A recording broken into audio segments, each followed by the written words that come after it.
the world was hushing. It began subtly. A word missing here, a sentence gone there. It was as if the very essence of communication was being slowly siphoned away, leaving behind an eerie quiet, like whispers fading on the wind. People noticed. They brushed it aside. Life went on. But the silence grew. It was a creeping silence, one that settled into the corners of everyday life, unnoticed until it was too late. Books, once vessels of vibrant tales, now held empty pages. The stories that once leapt from the pages were now mere shadows, echoes of a time when words had power and meaning. Ink vanished, leaving only ghostly impressions of what once was.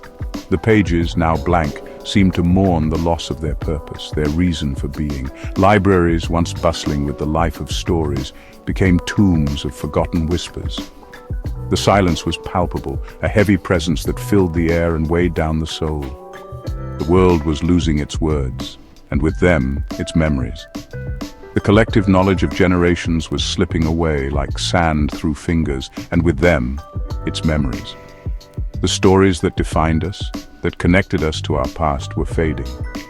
The monuments to our history stood silent, their inscriptions worn away by time and neglect. The air grew heavy with the absence of sound. It was as if the world itself was holding its breath, waiting for something, anything, to break the silence. Conversations faltered, sentences trailing off into confused silence. People struggled to find the words, their thoughts slipping away before they could be spoken.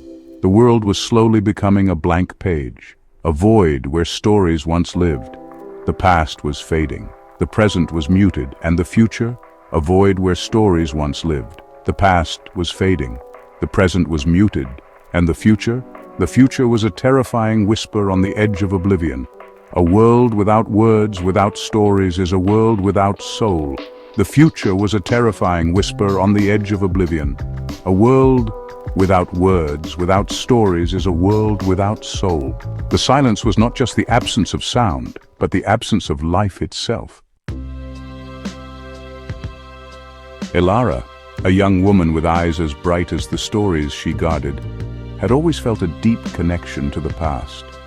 Her days were spent in the Grand Archives, a place where history whispered through the walls and ancient tales awaited rediscovery. She worked tirelessly in the Grand Archives, a sanctuary of knowledge and history. The building itself was a marvel, with its intricate architecture and towering shelves filled with countless volumes. Elara had always sought solace in the written word. Books were her refuge, her escape from the chaos of the world outside. She found peace in the stories, losing herself in the adventures and wisdom of those who came before her. But now she watched in horror as her world dissolved into meaningless silence. The once vibrant archives were now eerily quiet, the silence more than just an absence of sound. It was a void, an emptiness that gnawed at her soul.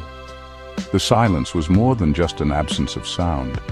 It was a profound emptiness that seemed to swallow everything in its path, leaving behind a desolate void.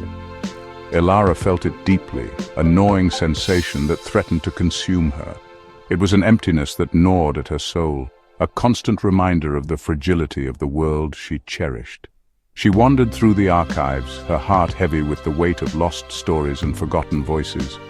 One day, while sorting through the decaying remnants of forgotten tales, she stumbled upon something extraordinary. Amidst the dust and decay, a glimmer of hope caught her eye. She stumbled upon something extraordinary. Hidden beneath a pile of blank volumes, she found a book, bound in worn leather. Its presence was almost magical, as if it had been waiting for her all along. A book, bound in worn leather, lay hidden beneath a pile of blank volumes. Its pages, though yellowed with time, still held the faintest glimmer of ink. It was as if the book itself was alive, waiting to share its secrets. Its pages, though yellowed with time, still held the faintest glimmer of ink. The words seemed to pulse with an energy that resonated deep within her. She could feel it in her bones, a connection to something greater than herself. It pulsed with an energy she could feel in her bones. This book, she realized, was different. It was not just a collection of words and stories. It was alive, a living testament to the past. This book, she realized, was different. This book was alive. It held within its pages the power to restore the lost voices and forgotten tales. Elara knew that she had found something truly extraordinary, a beacon of hope in a world shrouded in silence. Elara's fingers trembled as she reached out to touch the book. Its leather cover was cool beneath her fingertips. As she opened it, a musty scent wafted up, a whisper of forgotten times. The letters on the pages danced before her eyes, shifting and swirling like smoke. They formed words, sentences, then faded, only to reform into something new. She spent days deciphering the enigmatic script. The book, she realized, wasn't just a collection of stories. It was a guide, a map leading to the heart of language itself. It spoke of a way to restore what was lost, to bring back the words, to rewrite the world. The thought both terrified and exhilarated her. Word of the surviving book spread like wildfire through the silent world. It reached the ears of a solitary figure, a cloaked individual known only as the Last Reader. Driven by an insatiable hunger for knowledge, the Last Reader sought to hoard all remaining words for themselves. They believed that knowledge, even in silence, meant power. The Last Reader traveled from village to village, collecting the last vestiges of language, scraps of paper with faded ink, whispered fragments of half-remembered poems. Each word devoured, absorbed, kept as a desperate defense against the encroaching silence. They heard of Elara and her book, the book that could rewrite the world, and they wanted it. Section 5. The Ink Within. Elara felt a change within herself. Words like seeds taking root began to appear on her skin. They bloomed across her arms, her neck, her face, strange and beautiful calligraphy, tracing the stories of the book onto her very being. She was not just the keeper of the book now, she was becoming the book. She understood. The book had chosen her, tasked her with the monumental duty of breathing life back into a dying world. The weight of responsibility was immense, terrifying, but she would not falter. She would become the voice for a world on the brink of being silenced. She would become the writer. Section 6. The Encounter. The Last Reader found Elara in the crumbling remains of the Grand Archives. The air crackled with tension. Elara stood tall, words swirling on her skin like a living tapestry of stories. The Last Reader, face hidden in shadow, radiated a chilling aura of desperate hunger. "The book," the Last Reader rasped, their voice a dry whisper. "Give it to me." But Elara stood firm. She knew the Last Reader sought only to control, to possess. She would not let the last embers of language become another's weapon. "Words are not meant to be locked away," Elara stated, her voice firm despite the tremor in her heart. "They are meant to be shared." Section 7. A World Without Words. The Last Reader lunged, their cloaks swirling around them like a shroud. Elara fought back, words from the book flowing from her fingertips, forming shields and weapons of pure language. The battle raged, a silent storm of light and shadow. The air crackled with the energy of their struggle. Around them, the world seemed to hold its breath, waiting, listening. The fate of language, of memory, of everything they had lost and everything they could be, hung in the balance. This was a battle for the soul of the world. Section 8. The Scribe. With a final surge of defiance, Elara pressed her hand against the Last Reader's chest.